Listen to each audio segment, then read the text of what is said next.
Untitled in music. I'm going to talk about how you play a song called Chasing the Sun by Hilary, Duff. And we will talk about some ways that you can do it without the capo. However, I think that the intro lick actually really works, kind of this capo on 7th fret idea. Well, let's start off in root position, just in case you don't have a capo. And we start off with this cool little lick actually around a G major chord. And when we play G major, first finger goes to the A on the 2nd fret, second finger on the low E 3rd fret, third finger on the high E 3rd fret. And if you strum all those together, that sounds a G major chord and it sounds really happy. Now you may also dig on putting the 3rd finger on the B 3rd fret, pinky on the high E 3rd fret. Another way you can kind of play your G major through the song. And then we're going to be alternating between that G major idea and a C major idea. And the way you play C major, first finger goes to the B on the 1st fret, second finger on the D 2nd fret, and third finger on the A string 3rd fret. And if you strum the A string to the high E string, that sounds a C major chord and it sounds really, really happy. Now around C's in general, it can be kind of cool to lift the first finger, make that a C major 7, or you could add in the pinky on the B 3rd for a C major 9, kind of say some things around C's.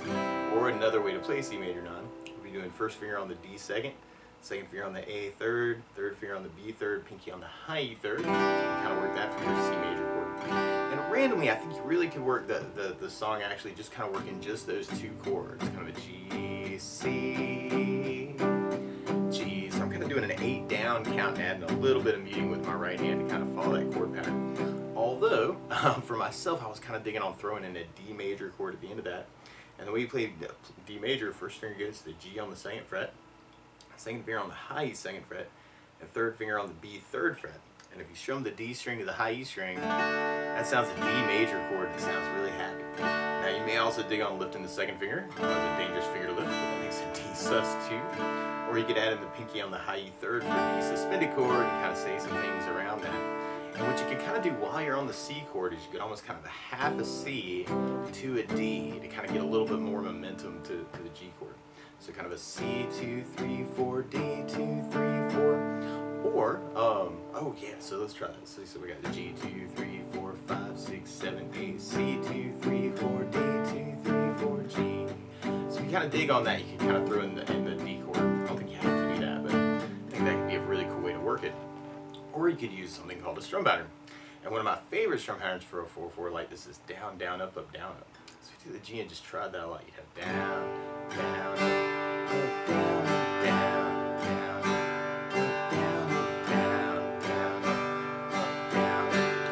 A couple ways actually. You could do just that whole pattern on the G to the C, or while you're on the C, if you're kind of digging on that D chord change, you could do the C with a down, down, up, D with a down, down, up to kind of half them, or you could even split the pattern, kind of do a C with a down, down, up, and then go to the D for a up, down, up. So a couple different ways you can do it. It's just a strum idea, kind of G, C,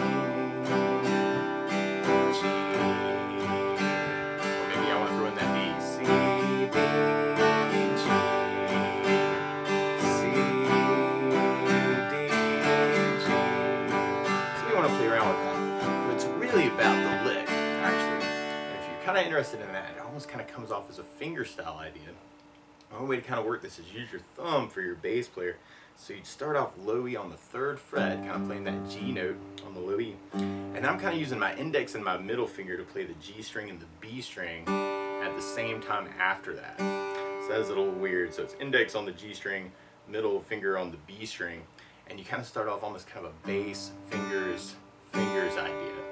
And then we got this cool little hammer-on lick where he goes 2nd fret on the A string and then kind of play that note and kind of take the 2nd finger to kind of hammer on into almost the C major 9 idea. And then we throw in the fingers again and then back to 2nd on the A string and then fingers again and then open A and then fingers twice. And then we do a hammer-on the A string back to 2nd on the A, back to fingers, open A, fingers. So it's kind of cool if you want to kind of follow that line, and you might want to practice just the bass line actually, kind of that, just that 3 on the low E, and then 2, 3 on the A, it's a hammer on, 2 on the A, open A, and then back to the O2, hammer on, open A.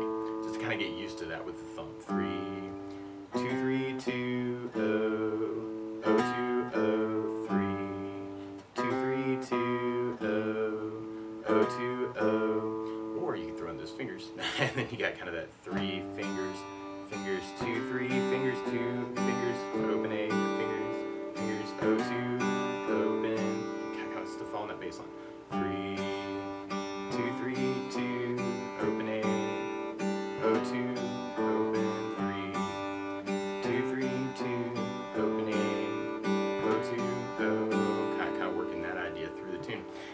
take the flat of your right hand and almost kind of lay it down.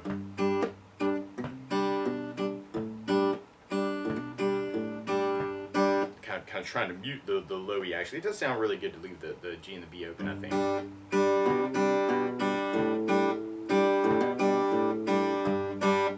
And actually that's a cool idea too, doing the fingers and then lay them right back down to kill the sound.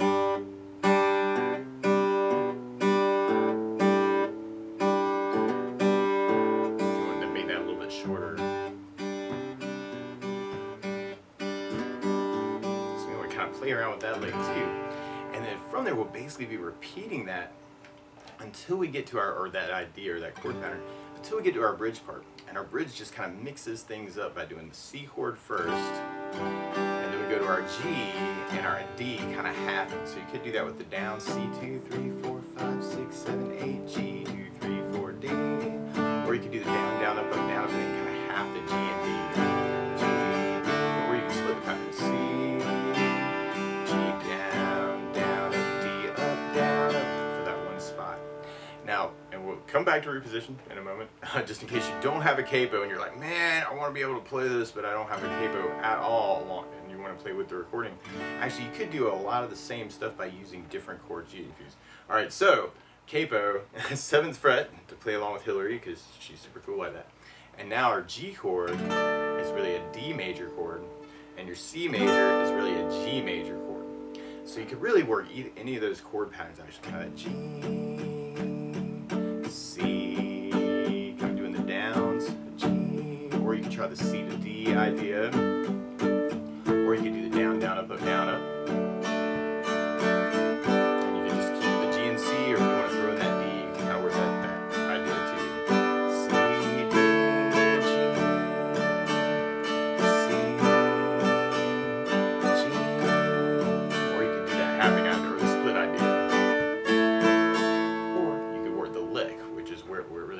Kind of working that bass, fingers. 3,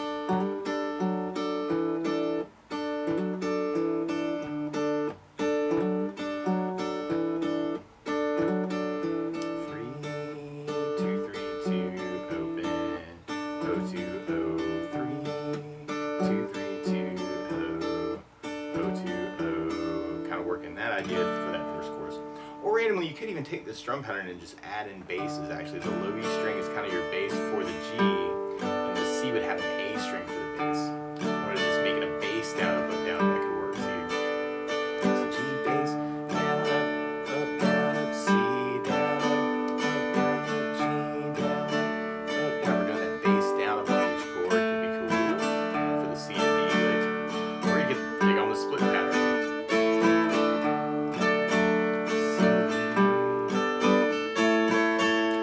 There we'd be repeating that until we get to our bridge part, and then you could have that C with the 4 or the 8 downs, G for 4, D for 4, or the down, down, up, down, up. And kind of work the down, down, up, or you can make it a bass down, up, down, up.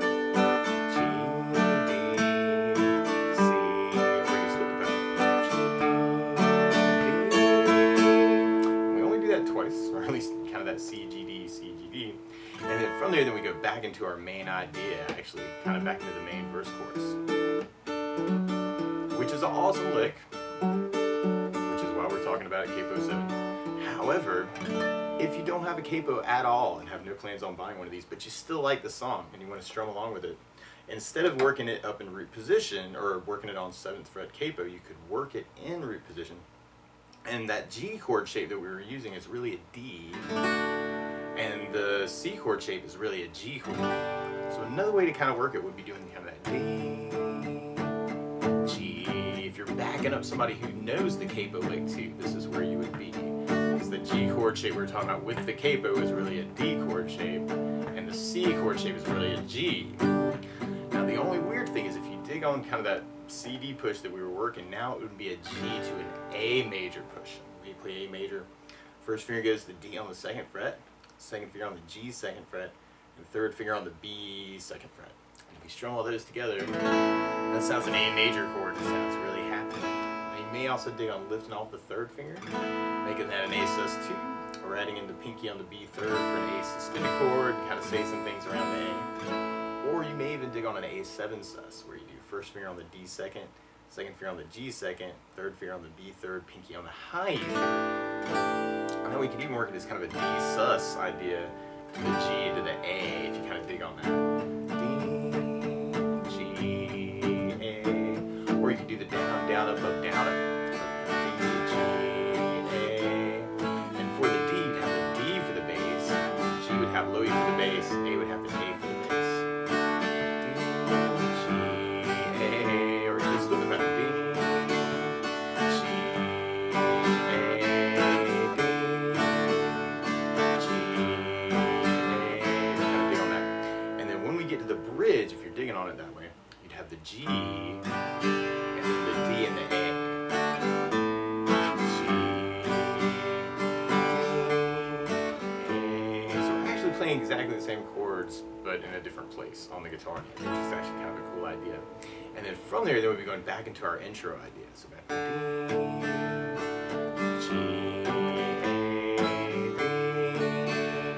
D, G, A, which another way to play D, G, A, which would be going capo 7, and then playing your G, and then going to C. Or you may want to go back to that leg, which could be a cool way to work it too. But that's the basics of how you could strum through Chasing the Sun by Hilary Duff. So good luck!